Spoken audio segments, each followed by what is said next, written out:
கடகராசிக்காரர்களுக்கெல்லாம் சுக்கிர பகவான் உச்சம் என்ன செய்ய போகிறது?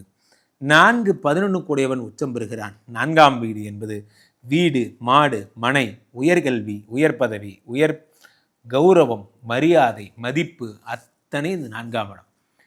இவர்கள் உச்சமடைந்தால் என்ன ஆகும் சார்? சாதாரணமாக கிடையாது சார். ஏன் கொழுந்தனார, நீங்கள் இது வரைக்கும் வாங்கின கப்புக்கெல்லாம் நீங்கள் சேர்த்து வச்சுருந்தீங்கன்னா இந்நேரம் ஒரு பாத்திர கடையே வாங்கியிருக்கலாமே. ஆமாம், பெருத்து நாச்சு இப்போ பாத்திர கடைக்கிட்ட ஒன்று பார்த்த மாதிரியே சொல்லிட்டாங்களா சார், இன்னைக்கு ஊரில் இந்த டாக்டர் பட்டம் வாங்குகிற 100க்கு 90 பேர் டுபாகூர் டாக்டர் பட்டம் தான் வாங்குறான். நான் கூட போய் பார்த்தேன்.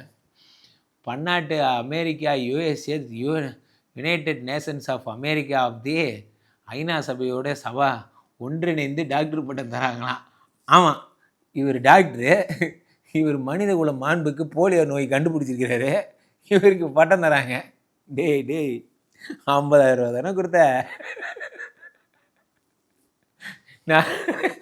4ஆம் இடம் உச்சமாகும் பொழுது கப்பெல்லாம் கப்பலில் கப்பு மாதிரி பார்த்தீங்கன்னா, இங்கே நிறைய பேர் பெரிய பெரிய தொழிலதிபர்கள்லாம் இருப்பாங்க. ஃபோன் பண்ணி ஆர்டர் பண்ணிடுவாங்க. ஏய், அண்ணன் பேர் கொட்டை எழுத்துல இருக்கணும், கீழே போட்டு இந்த மாதிரி போட்டுரு, வலங்கை மான் அப்படின்னு போட்டுரு, கவரி மான் அப்படின்னு போட்டு அண்ணன் பேர் போட்டு. என்ன இதெல்லாம் ஒரு பொழப்பானே.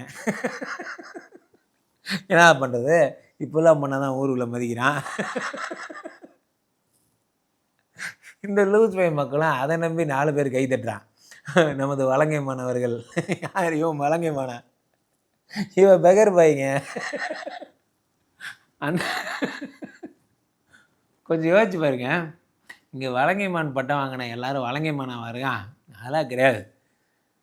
அப்போது 4 கூடியவன் உச்சமாகும் பொழுது உண்மையிலே பட்டம் சார். அந்த குஹா இருக்கார், அவர் அந்த அந்த அந்த செஸ்ஸில் ஜெயிக்கும் போது அவர் மனநிலை எப்படி இருக்குன்னு கொஞ்சம் யோசிச்சு பாருங்கள். பிரக்யானந்தா அந்த செஸ்ஸில் ஜெயிக்கும் போது அவர் மனநிலை எப்படி இருக்குன்னு யோசிச்சு பாருங்கள். சச்சின் டெண்டுல்கர், அவர் அப்பா செத்து போட்டார். எனக்கு நல்லா ஞாபகம் இருக்குது, அவங்க அப்பா செத்து போட்டார்.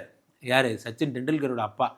அவர் செத்து போன சாவுக்கு அவர் போகலைங்க. அவர் யார்? சச்சின் டெண்டுல்கர் போல. அப்போது சதம் அடிச்சுட்டு, இந்த சதத்தை என் அப்பாவோட சாவுக்கு நான் சமர்ப்பிக்கிறேன்னார். சொன்னார் சார், சொன்னார். அப்படியே அப்படியே அப்படியே ஒரு மாதிரி ஆயிடுச்சு எனக்கு அதை கேட்கும் போது. நீ அல்லவா வீரன்? வீரன்னா யார் தெரியுமா? என் சாதனையை என்ன, ஒரு புற்றுநோயாளிகள் கமலஹாசன் எடுத்துக்கங்க, கௌதமி மேடம் எடுத்துக்கங்க, என்னுடைய படத்தில் வந்து இந்த கலெக்ஷனை புற்றுநோயாளிகளுக்காக கொடுக்குறேன்னு சொன்னாம பாருங்க. நீ கொடுக்கல அது வேறு விஷயம். ஆனால் நீ சொன்ன பார்த்தியா, அந்த வார்த்தை என்னை யோசிக்க வச்சுதுப்பா. உண்மையிலேயே படிப்பு, உண்மையிலேயே தகுதி வாய்ந்தவங்க, உண்மையிலேயே அறிவாளிங்க, உண்மையிலேயே கலைஞர்கள், இவங்கெல்லாம் இந்த உலகத்தில் இருக்காங்க சார். உண்மையிலே நம்ம கூட தான் சார் இருக்காங்க, நம்ம பக்கத்தில் தான் இருக்காங்க. ஆனால் நம்ம கண்ணுக்கு அவங்க தெரியறதில்லை. ஏன்னா நம்ம வலங்கைமான் பின்னாடி சுற்றின்னு இருக்கோம். இவங்க இருக்கிற இதே சமுதாயத்தில் தான் நம்மளுடைய கவரிமான் ராஜாவும் இங்கே தான் சுற்றின. உன் பேர் என்னப்பா? கவரிமான் ராஜா. நீலாம் இருக்கவே கூடாது. அந்த மாதிரி அப்படிப்பட்ட 4 கூடியவன் உச்சம் பெறும் பொழுது த ரியல் அச்சீவ்மெண்ட். மேனேஜர் சொல்லுவார், இந்த ஷிஃப்ட் எங்கேருந்து விளங்க போகுது? 97 அச்சீவ் பண்ணும் ப்ரொடக்ஷன்னா, நீ எங்கேருந்து கிழிக்க போகிறேன்னு கேட்பாரு. நைட்டெல்லாம் உட்காந்து, ஏய் என்னையா சொன்ன அப்படின்னு உட்காந்து அந்த 97 அச்சீவ் பண்ணிவிட்டு 7 மணிக்கு ஹலோ அச்சீவ் பண்ணிட்டேன் கிளம்புறேன் அப்படி சொல்லிவிட்டு அப்படி கிளம்பியதா, அப்படி கிளம்பும் போது இந்த மீசை சார், இந்த மீசை சொல்லுவாங்க தெரியுமா, உம்மா மீசன்னா மசுராம்பாங்க. இந்த மீசை 7 மணிக்கு எந்திரிச்சு சொன்னபடி செஞ்சுட்டு போனாயா, வந்தான் போனான் முடிச்சான். இங்கே பாருங்க, திமிருங்கிறது நீங்கள் நினைக்கிற மாதிரி ஒருத்தரை கொலை பண்ணுறதுலையோ, ஒருத்தர் கூட சண்டை போடுறதுலையோ, ஒருத்தரை அடித்து வீழ்த்துறதுலையோ, ஒருத்தரை கொழு தோண்டி புதைக்கிறதுலையோ திமிரு கிடையாது சார். நம்மளை பார்த்து ஒரு நாய் சொல்லுது உங்களுக்கு துப்பு இல்லைன்னு, அது முன்னாடி எனக்கு திறமை இருக்குன்னு காட்டுறீங்க பார்த்தீங்களா, அங்கே நிற்கிறீங்க நீங்கள். உங்களை பார்த்து மேத்யூ உனக்கு என்ன கேமரா எடுக்க தெரியும், எடுக்கிறேன் பாடுறா படம், என் படத்தை பாடுறா அப்படின்னு ஒரு படத்தை எடுத்து எப்படி டச்சு ஃபீலை வச்சோம்ல அப்படின்னா, எப்பட்றா அந்த சீனை கொண்டாந்த அப்படின்னு யோசிக்கிறான் பார்த்தீங்களா, யோசிக்க வச்சோம்ல, அதுதான் திறமை. நல்ல திறமையானவனுக்கு அவன் பேச மாட்டான், அவன் திறமை பேசும். அவன் திறமை பேசும், அந்த திறமை பேசாது, செருப்புலையே அடிக்கும். அதனால் 4 குடையவன் உச்சமாயிட்டா சார், உங்களுக்கு என்ன சார் கவலை?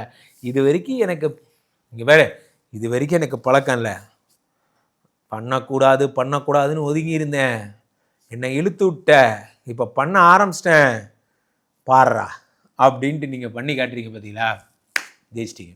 அவ்வளோதான். அந்த திமிரு வர்ற வரைக்கும் தான். வந்துருச்சா, இனிமேல் வர்றவன் முறைலாம் தூக்கி போட்டு மிதிப்பீங்க, அவ்வளோதான். You don't worry. உங்களை பார்த்து உங்கள் பாஸ் தான் பயப்படுவார். ஐயோ அவனை ஏன்டா எழுப்பி விட்டீங்க, அவன் நல்ல காலத்திலே மதிக்க மாட்டான். அவ்வளோதான். ஸோ 4 கோடியின் உச்சம் பெறும் பொழுது போன்ற நல்ல விஷயங்கள் எல்லாம் நடக்கும். ஸோ கீழே போயிட்டு இருக்க இந்த 2 நம்பரை கூப்பிடுங்க. உலக புகழ் வாய்ந்த நமது ஸ்ரீமடத்தில் தினசரி நடக்கின்ற விஷ்ணுமாயா யாகங்களில் பங்கு பெறுங்கள். வருகின்ற மார்ச் 29ஆம் தேதி நடக்கவிருக்கின்ற சனிப்பெயர்ச்சி மகா யாகத்தில் நீங்கள் அனைவரும் திரளாக வந்து கலந்து கொண்டு பொருளுதவியை அளித்து இந்த யாகத்தை வெற்றி பெற செய்யுங்கள். மீண்டும் ஒரு நல்ல பதிவில் சந்திப்போம். நன்றி, வணக்கம்.